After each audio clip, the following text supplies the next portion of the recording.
नमस्कार दर्शकों, आप सभी का स्वागत है। आजम खान समाजवादी पार्टी के कद्दावर नेता, उनके और उनके करीबियों के करीबन 10 ठिकानों के ऊपर ईडी ने आज सुबह सुबह एक बड़ी छापेमारी की है। ताबड़तोड़ तरीके से छापेमारी की गई है और इस छापेमारी को एक तरीके से मौलाना जौहर यूनिवर्सिटी और मौलाना जो मोहम्मद जौहर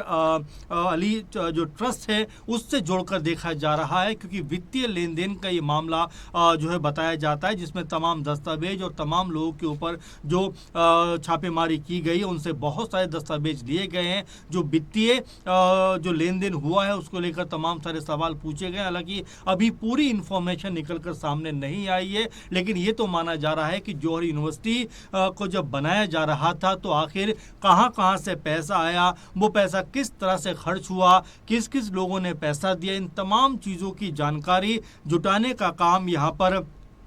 जो ईडी है वो करती हुई दिखाई पड़ रही है। आपको बता दें कि prevention of money laundering act यानी पीएमएलए के तहत ये छापेमारी की जा रही है, जिसमें ये पता लगाने का प्रयास किया जा रहा है कि आखिर आजम खान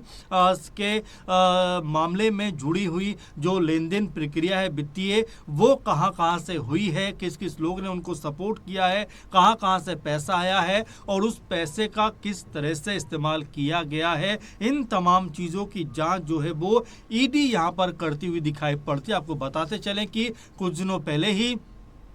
ये मामला लगातार तूल पकड़ता हुआ दिखाई दिया था, जब ये आदेश पारित किया गया था जिलाधिकारी रामपुर की तरफ से कि जिस तरीके से जौहर यूनिवर्सिटी है उसमें 40 में से 38 जो इमारतें हैं उनका कोई भी नक्शा पास नहीं है, मानचित्र जो बनाया जाता है उसका कोई इस्तेमाल नहीं किया गया, यानी ये इमारतें जो हैं वो अवैध तरीके से बनाई गई हैं और इनको जो है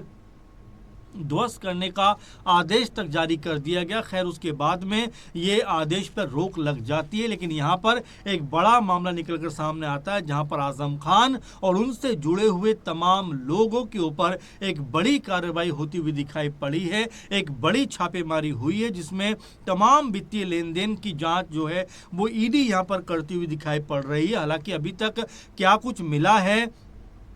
इसके बारे में तो कोई जानकारी नहीं है, लेकिन ये ज़रूर पता लग पा रहा है कि जो सरकार से फंड मिलता था ठेकेदारों को और जो आजम खान से उस वक्त जुड़े हुए लोग थे उनको भारी भरकम फंड दिया जाता था और उसमें से एक बड़ा हिस्सा जो है वो जौहर ट्रस्ट या फिर जौहर यूनिवर्सिटी को ट्रांसफ़र कर दिया जाता था। इस तरह की खबर अभी तक निकल के सामने आ रही है। अब इसमें कितना सच है, कितना इसमें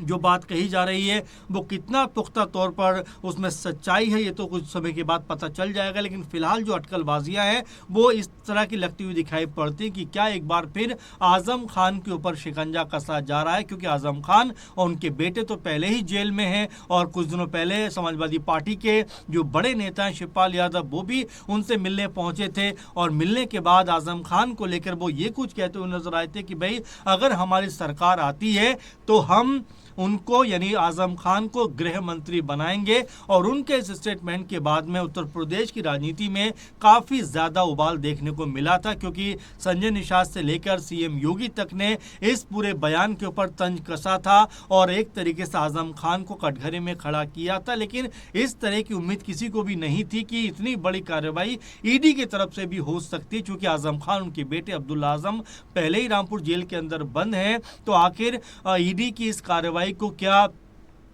बाकी इस तरह से देखा जाए कि जो जौहर यूनिवर्सिटी और जौहर जो ट्रस्ट है उसमें कोई बड़ी घपलेबाजी की गई है और जो ठेकेदारों को लेकर बात कही जा रही है कि उनको सरकारी ठेके मिलते थे और उस ठेके मिलने के बाद जो फंड गवर्नमेंट का उनको रिलीज होता था उसका बड़ा हिस्सा जौहर ट्रस्ट या फिर जौहर यूनिवर्सिटी को ट्रांसफ़र कर दिया जाता था। तो ये मामला लगातार जो है बड़ा बनता हुआ दिखाई पड़ता है, क्योंकि उत्तर प्रदेश में चुनावी माहौल भी कहीं ना कहीं बन रहा है। आप देख रहे हैं कि लगातार जो राजनीतिक पार्टियां हैं वो तमाम तरह की बयानबाजी कर रहे हैं, तमाम तरह के समीकरण यहाँ पर दिखाई पड़ते हैं, तमाम तरह के जो बयान हैं वो निकल कर सामने आते हैं। ऐसे में आजम खान जो समाजवादी पार्टी का बड़ा चेहरा है, हालांकि वो जेल के अंदर बंद है, इस बात से भी कोई इनकार नहीं करेगा, लेकिन उसके बावजूद भी उनके और उनके तमाम सहयोगियों के जिस तरह तमाम घरों पर, ठिकानों पर और जिस तरह की छापेमारी हुई है, उसको लेकर भी अब राजनीति जो है उत्तर प्रदेश की वो गर्माती हुई दिखाई पड़ती है। क्या समाजवादी पार्टी की तरफ से इसके ऊपर कोई बड़ा बयान जारी होगा और क्या आजम खान उनके सहयोगियों के पास से क्या कोई बड़े दस्तावेज जो तमाम तरह की संभावनाएं लगाई जा रही हैं, क्या उसको लेकर निकलते हुए दिखाई पड़ेंगे। जो वित्तीय अनियमितता और वित्तीय लेन देन की जो बात आ रही है, वो कहीं ना कहीं क्या आजम खान के लिए मुश्किलें खड़ी करता हुआ दिखाई पड़ेगा, क्योंकि पहले ही आजम खान उनके बेटे जेल के अंदर बंद है। तो ऐसे में एक बड़ा मामला की वित्तीय लेन देन में जो घपलेबाजी हुई है उसकी जांच कर रही है ईडी, और क्या इसमें कोई बड़ा जो सबूत है या कोई बड़ा खुलासा है यहाँ पर वो निकल कर सामने आएगा। आपको बता दें कि यहाँ पर भारी सुरक्षा बल भी मौजूद है, उनकी निगरानी में ये छापेमारी की जा रही है और तमाम जो यूनिवर्सिटी जुड़े हुए लोग हैं उनके घरों पर भी छापेमारी हुई है।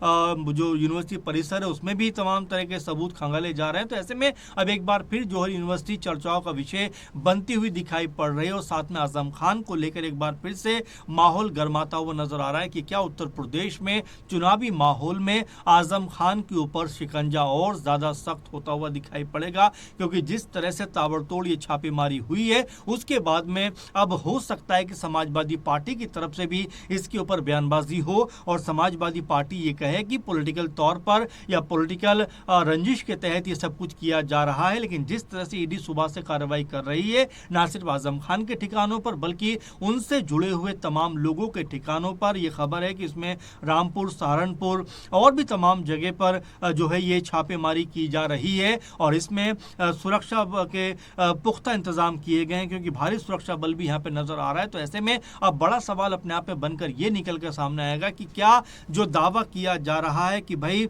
जो वित्तीय अनियमितता हुई है, वित्तीय लेन देन में जो यहाँ पर जो शक और शुबा है, क्या वो यकीन में बदलता हुआ दिखाई पड़ने वाला है और क्या यहाँ पर कोई बड़ा सबूत, बड़ा सुराग हाथ लगने वाला है। क्योंकि ये कहा जा रहा है कि जौहर यूनिवर्सिटी को और मौलाना मोहम्मद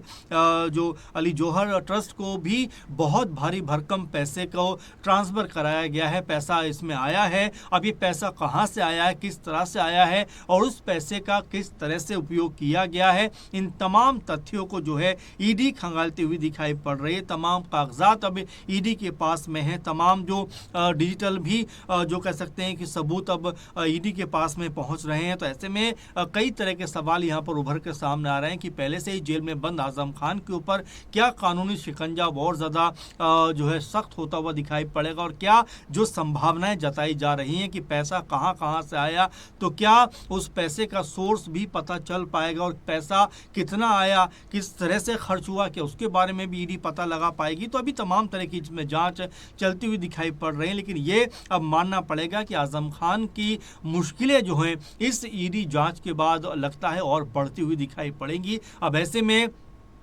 जो सरकार है वो अपना क्या पक्ष रखती हुई दिखाई पड़ती है, इसमें जो समाजवादी पार्टी अखिलेश यादव है वो इसमें क्या कुछ कहते हुए नजर आते हैं और इसके अलावा जो राजनीतिक तौर पर जो प्रतिक्रियाओं का दौर चलेगा उसमें क्या कुछ कहा जाता है, देखने वाली बात हुई। क्योंकि जिस तरह से छापेमारी हुई है उसके बाद में अब यहाँ पर जो राजनीतिक बयान है वो भी निकल कर सामने आने शुरू हो जाएंगे। अब देखना ये होगा कि इसमें जो संभावनाएं जताई जा रही हैं, जो शक और शुबा ईडी को है उसमें उनको क्या कुछ मिलता है, कितने सबूत उनको हाथ लगते हैं और आजम खान के ऊपर या उनके परिवार के ऊपर या उनके सहयोगियों के ऊपर किस तरह का शिकंजा यहाँ पर कसता हुआ दिखाई पड़ता है। ये अपने आप में इस समय रामपुर की राजनीति में, उत्तर प्रदेश की राजनीति में हर लोगों की जो नज़र है वो इस पर लगी हुई है, क्योंकि अपने आप में एक बहुत बड़ा मामला है कि 10 ठिकानों के ऊपर लगभग सुबह सुबह ये छापेमारी हुई है। अब इसमें क्या कुछ निकलकर सामने आता है ये देखने वाली बात होगी, लेकिन फिलहाल आप इस छापेमारी को कैसे देखते हैं? क्या ये पॉलिटिकल रंजिश का एक नमूना है? क्या ये आजम खान के ऊपर दबाव बनाने का एक जरिया है, तरीका है, या फिर वाकई में वित्तीय लेन देन में कोई बड़ी गड़बड़ी हुई है और यहाँ पर क्या कोई बहुत ज़्यादा पैसे का जो गवर्नमेंट का पैसा था उसको अलग तरह से खर्च किया गया है? इसको लेकर भी तमाम सारी जो चर्चाएं हैं उसको लेकर आप क्या सोचते हैं, कमेंट जरूर करिए। फिलहाल के प्रोग्राम में बस इतना ही। जिस तरह से इस मामले के ऊपर और अपडेट आएंगी हम आपको रूबरू कराते रहेंगे। फिलहाल जुड़े रहिए। नमस्कार।